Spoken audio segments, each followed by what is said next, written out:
Assalamu alaikum, bienvenue à tous. Un chrétien, falsificateur et imposteur, fabulateur et usurpateur, prétend que toutes les sources islamiques confirmeraient que la sourate 9 serait la dernière à avoir été révélée. Écoutons-le. Sahih al-Bukhari 4364 declares, "The last complete surah which was revealed to the Prophet was Bara." Surah al-Bara is one of the names of Surah 9. It was the last chapter of the Quran that Muhammad delivered to his followers. Très bien, ouvrons Sahih al-Bukhari, numéro 4364. Alors, le hadith, c'est une parole de Al-Bara ibn Azib radiyallahu anhu. Ah, d'accord, donc David Wood cite Sahih Bukhari en faisant croire que c'est une parole du prophète alors que c'est juste l'avis d'un compagnon. Maintenant, regardez, David Wood va aller encore plus loin, il va prétendre que toutes les sources islamiques confirment l'avis de ce compagnon. Some Muslim sources say the same thing about Surah 110, but that's only a few verses. The Muslim sources agree that Surah 9 was at least the last major surah revealed. The Muslim sources agree.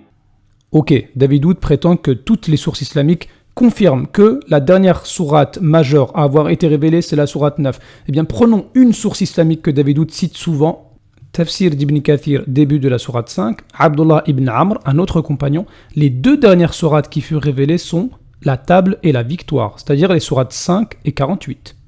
Un peu plus bas, Ibn Kathir cite l'avis de Aïcha radiyallahu anha, qui est la femme du prophète alayhi salatu wassalam.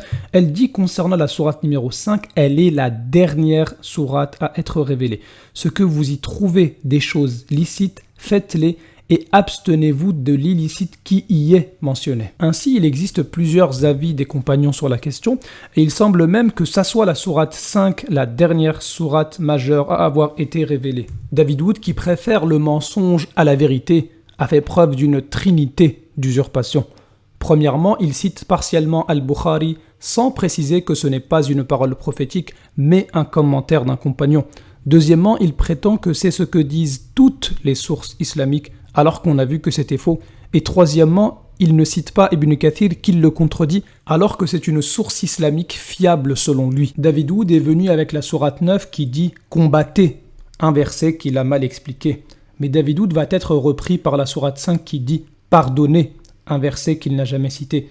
Prenons la sourate 5 au verset 13, Allah Azza wa Jal dit à propos des gens du livre « Tu ne cesseras de découvrir leur trahison, sauf d'un petit nombre d'entre eux. Pardonne-leur donc et oublie leurs fautes, car Allah aime certes les bienfaisants. » Ainsi, dans ce verset, Allah incite les musulmans à pardonner les erreurs des gens du livre. Et même en supposant que la sourate 9 ait été révélée après ce verset, en aucun cas elle ne l'a abrogé. Et cela n'est pas mon avis à moi, c'est l'avis d'un des plus grands commentateurs du Coran, qui est l'imam al-Tabari. Ainsi, le dernier message du Coran est un message de paix qui démolit David Wood et son mensonge épais. وَقُلْ جَاءَ الْحَقُّ وَزَهَقَ الْبَاطِلُ إِنَّ الْبَاطِلَ كَانَ زَهُوقًا